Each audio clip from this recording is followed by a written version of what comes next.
Hi guys. So, during quarantine, I was watching TikTok, as most of us was. There was just a lot of TikToks with people doing fan art or just loving Avatar: The Last Airbender. And on YouTube, there was also a lot of people that just made, I don't know, Avatar themed lookbooks. I've decided that I want to share my opinion. So, I've watched Avatar: The Last Airbender. Right off the bat, I can tell you the TV series aren't easy for me.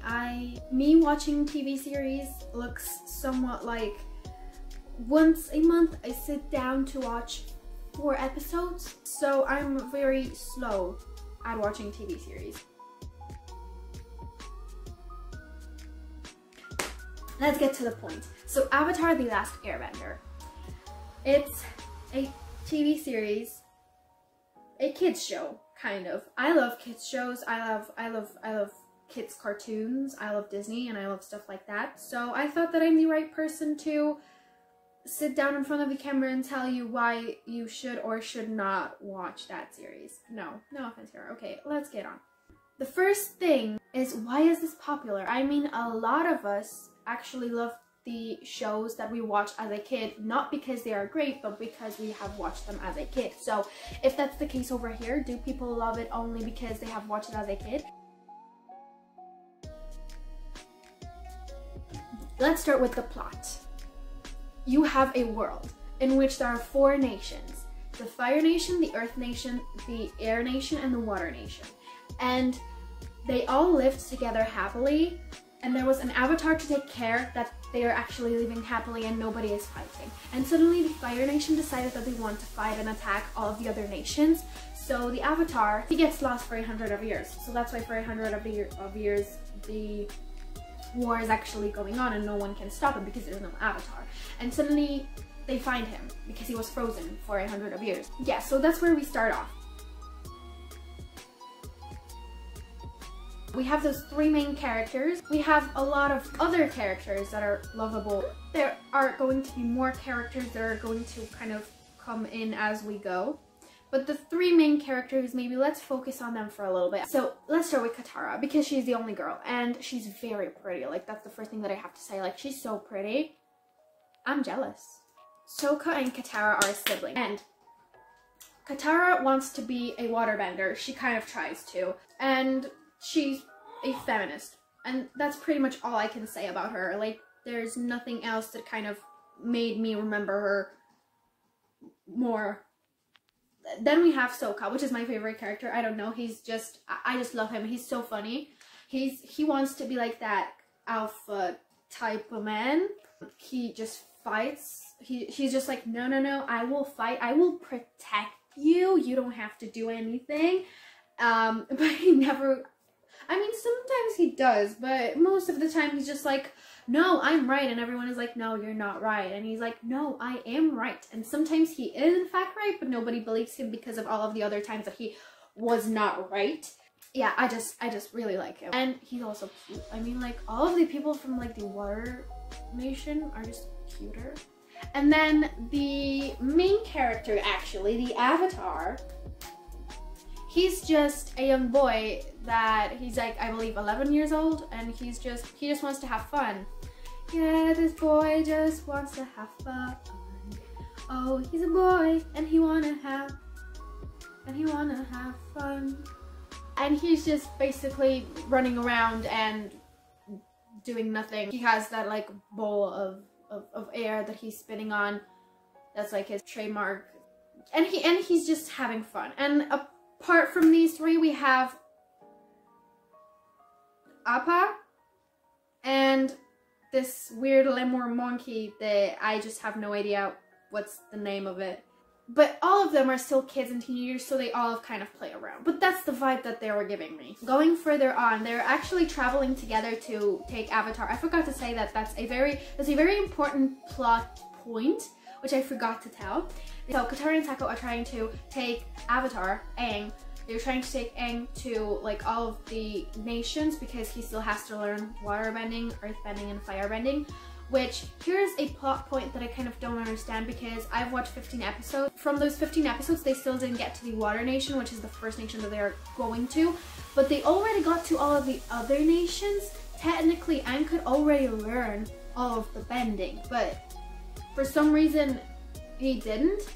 There were people that could teach him, but they just didn't teach him, and he never asked. He could already like learn a little bit, like 2 or 3 like things, and he didn't.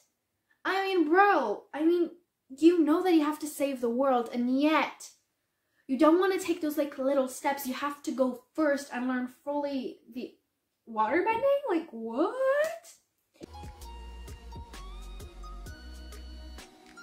Also, about the characters, I would like to say that there are a lot of like plot points in the bigger lore because episodes are constructed that way, that there's this huge plot that is happening, like the one that they are actually trying to save the world and take Aang to learn stuff. But inside each episode, apart from that plot, there is a smaller plot, like, oh, we have to go and take some food, or like, oh, someone is sick, which is kind of tiring.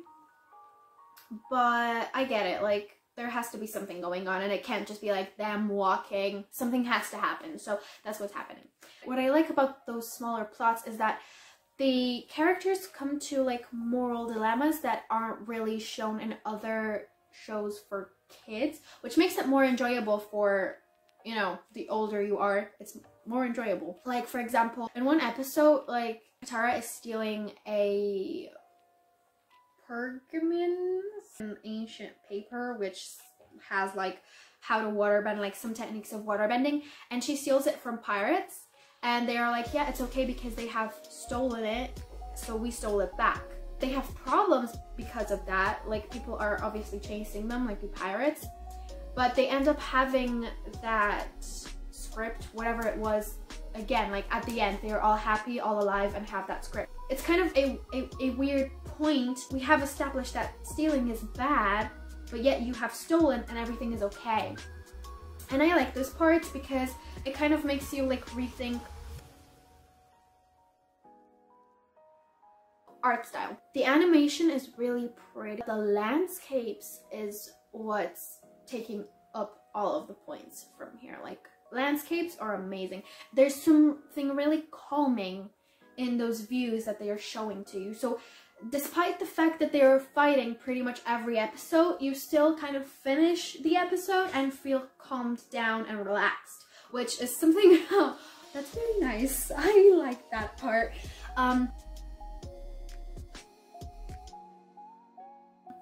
So is it actually worth watching? I went in that series a little bit skeptic. I don't like fantasy. Fantasy is just not my thing.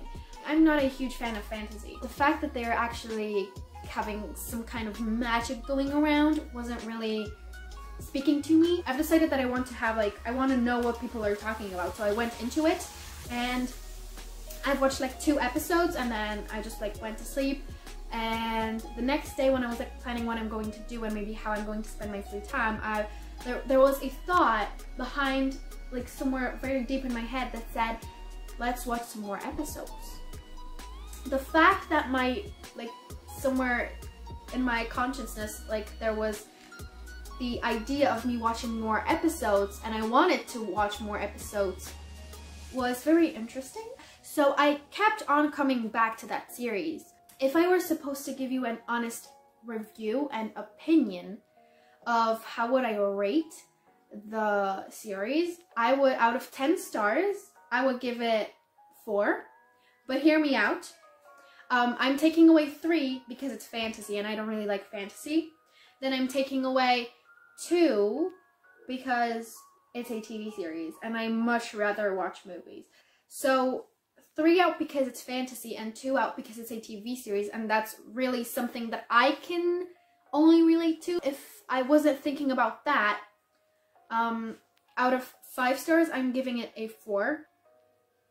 Okay. Yeah, it's totally worth to try if you want to know what people are talking about. It's not as boring as all of the other kids' shows. As a summary of what I said, I would say that it is, of course, worth to try it. I mean, even if you don't like fantasy and don't like TV series, as I am here, if that was a book and I was in a bookstore and I was reading the back of it, I would immediately put it back on the shelf. I don't like that type of stuff. But yet, here we are, which kind of made me just enjoy my time. It was something very nice. I'm not saying that you're going to love it, because as I told you, I give it a 4 out of 10 stars. But I think that it's good. I think that it's worth a watch, even if you are not going to watch a full series. If you don't have anything to do because you're sitting on quarantine or whatever you're doing, I think that it is cool. It is something that will calm you down and relax you, and it's not something that you have to like think about a lot, but if you want, you can. So guys, if you want me to start watching a different TV series, then you can comment down below. I won't ignore your comment, but I may not do that because I don't like TV series. So without further ado, let's just end this video. Thank you so much for watching, and yeah.